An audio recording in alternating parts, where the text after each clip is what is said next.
గద్దరన్నని లాఠీలతోటి కొట్టారు, గద్దరన్నని జైల్లో పెట్టారు.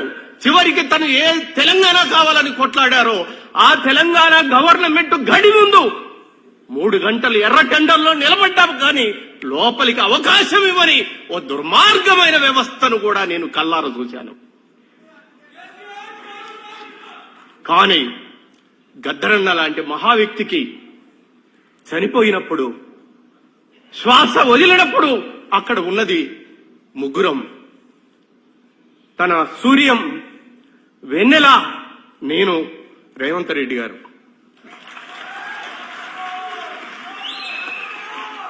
గద్దరన్నకు సముచిత స్థానం ఇవ్వాలని మేము అడిగినప్పుడు ఎల్బీ స్టేడియం గేట్లు బద్దలు కొట్టి ప్రజలందరూ దర్శించే విధంగా తీసుకొచ్చిన మహనీయుడు ఆయన. గద్దరన్న ఏ స్వప్నం అయితే కన్నాడో నెత్తుటి మరక పడకుండా, గద్దరన్న ఏ విప్లవాన్ని అయితే కోరుకున్నాడో ఓ డెమోక్రటిక్ పద్ధతిలో ఇక్కడ ప్రమాణ స్వీకారం జరుగుతుంటే అక్కడ గడిగోడలు కూల్చిన విప్లవకారుడు రేవంత్ రెడ్డి గారు.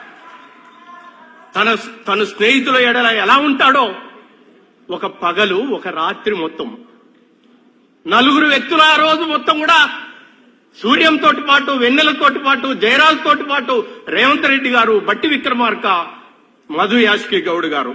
పగలు లేదు, రాత్రి లేదు, 24 గంటలు మంచినీళ్లు కూడా తాగకుండా శ్వాస వదిలిన కానుంచి పాతి పెట్టేంత వరకు ఉన్న మహానుభావులు ఇక్కడ ఉన్నారు. అంటే నాకు ఆ రోజే అర్థమైంది, ఇలాంటి ఒక చాకు లాంటి ఓ డెమోక్రటిక్ వ్యక్తి ఈ రాష్ట్రానికి ముఖ్యమంత్రి అయితే మా కలలు స్వప్నిస్తాయని ఆ రోజే మేము కలలు కన్నాం.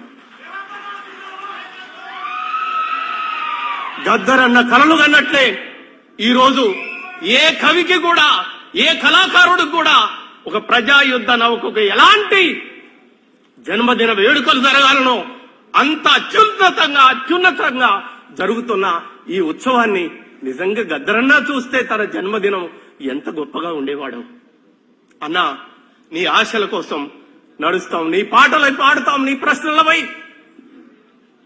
పోరాడుతాం, నీ ఆశయాలకు ముందుకు పోతామని తెలియజేస్తూ ఈ అవకాశం గద్దరన్న చనిపోయినప్పుడు చూస్తే లాల్ సలాం, లాల్ సలాం, లాల్ సలాం ఒక పక్క, జై భీం, జై భీం, జై భీం ఒక పక్క, బుద్ధం శరణం గచ్చామి అని ఒక పక్క, అలాంటి ఒక వేదిక మీద బౌద్ధ పద్ధతిలో ఈ రోజు తన జన్మదిన వేడుకలు జరగటం గర్వకారణం. ఈ అవకాశం ఇచ్చిన అందరికీ పేరు పేరు నా కృతజ్ఞతలు.